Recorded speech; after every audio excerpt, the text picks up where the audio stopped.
It's safe to say that a lot is riding on the first season of Lanterns. This is one of the first key pieces of James Gunn and Peter Safran's DCU that isn't directly steered by Gunn himself. We've seen enough by now to know that Gunn himself has a solid handle on the DC brand.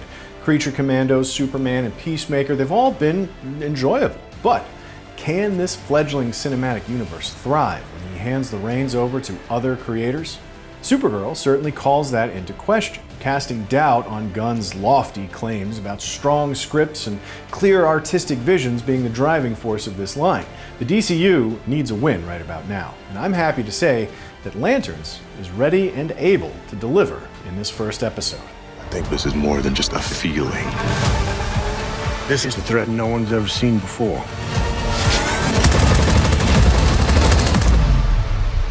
What do you know about manhunters?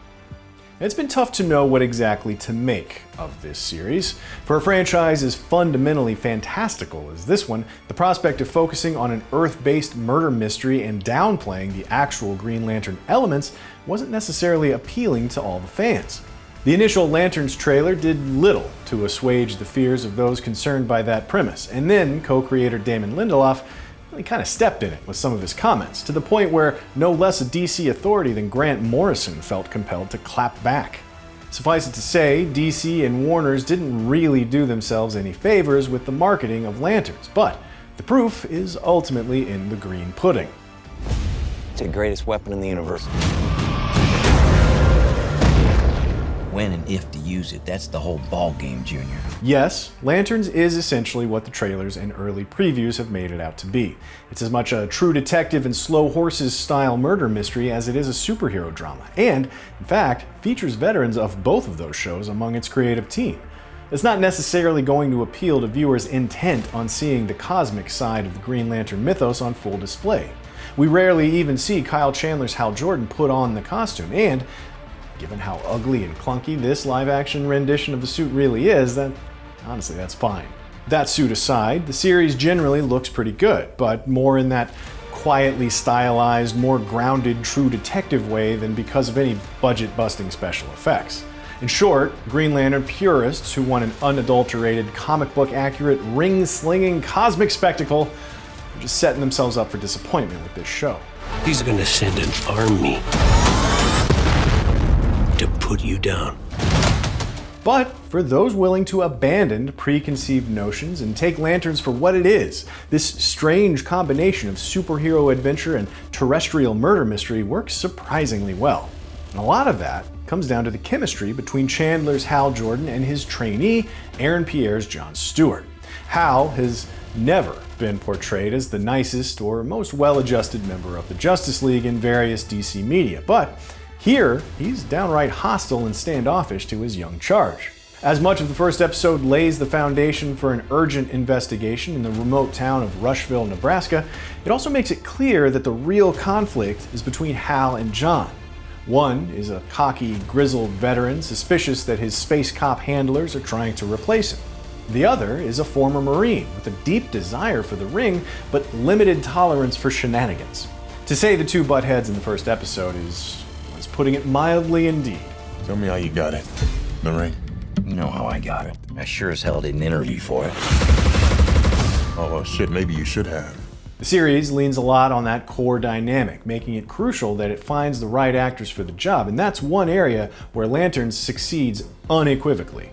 Both actors are pitch perfect in their portrayals of these iconic, if sometimes barely recognizable characters.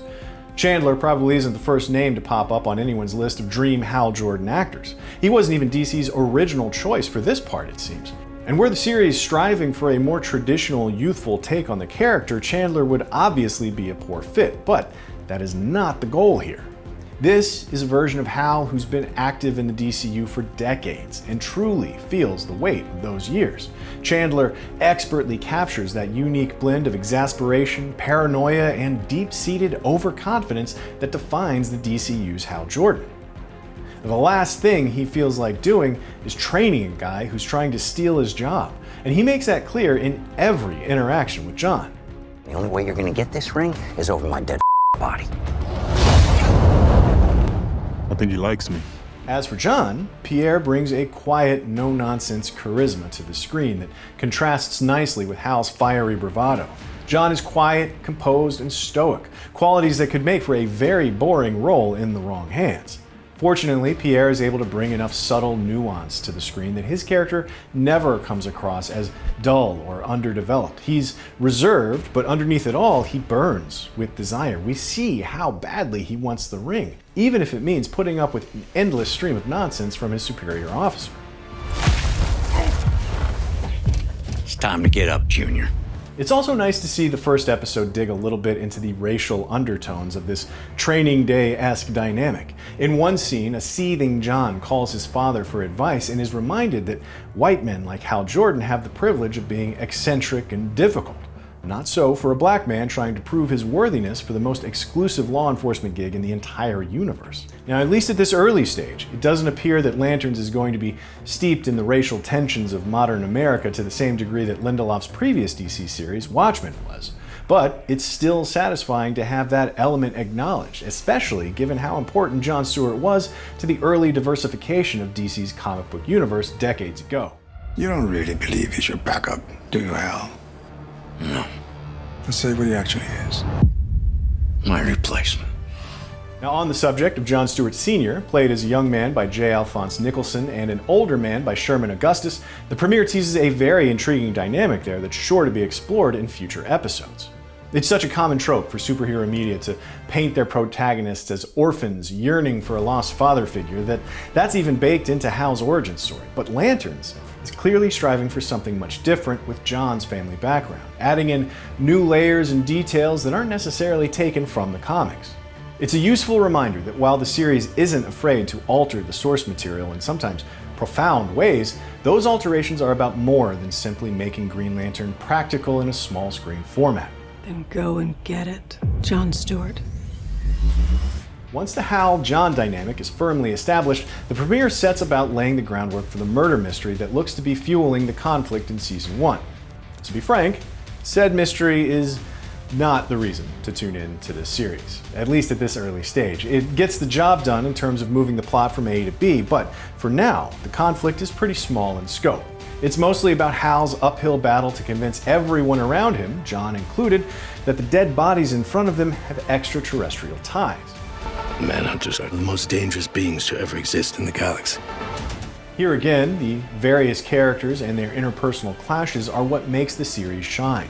Early in the episode, viewers are introduced to another major character in Kelly MacDonald's Carrie, the no-nonsense sheriff in charge of keeping the peace in the formerly quiet town of Rushville. As much as Chandler and Pierre's icy dynamic fuels the series in its first episode, there's also plenty of fun to be had in the equally standoffish relationship between Hal and Sheriff Carrie.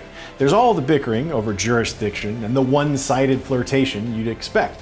Carrie quickly develops into a very fun and likable character who's every bit the effective foil to Hal that John is. These victims are gonna end up being alien. Based on what? I have a feeling. He has a feeling. Rounding out the notable cast members introduced in episode 1 are Garrett Dillahunt as local cowboy/ranch tycoon William Macon, and Poorna Jagannathan as another Rushville native named Zoe.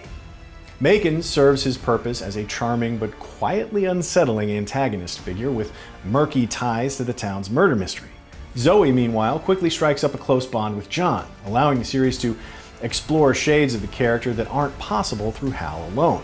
Now, Rushville is a small town full of interesting personalities, offering plenty of room for growth in the coming 7 episodes. Beware my power. Again though, the murder mystery itself gets the job done in terms of plot catalysts, but it's the characters who tend to shine more than the plot in episode 1.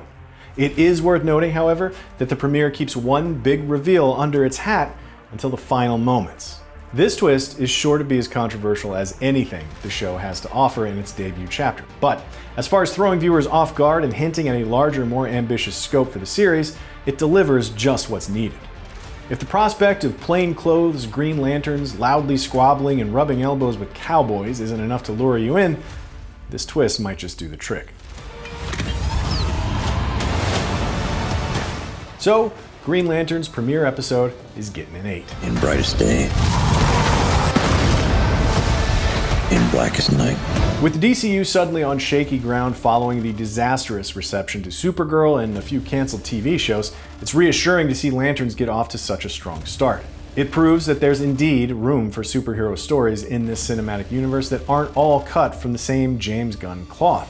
While the central murder mystery in episode 1 is more serviceable than actively intriguing, the characters and their uneasy dynamics more than justify giving this show a watch. Chandler's Hal Jordan and Pierre's John Stewart make for a mighty but very dysfunctional dynamic duo, and the prospect of spending 7 more hours with them is exciting indeed. That's what we thought of The Lanterns premiere. Let us know what you think of it in the comments below, and for more TV reviews in brightest day, blackest night, or otherwise, you're in the right place. Stay right here with IGN.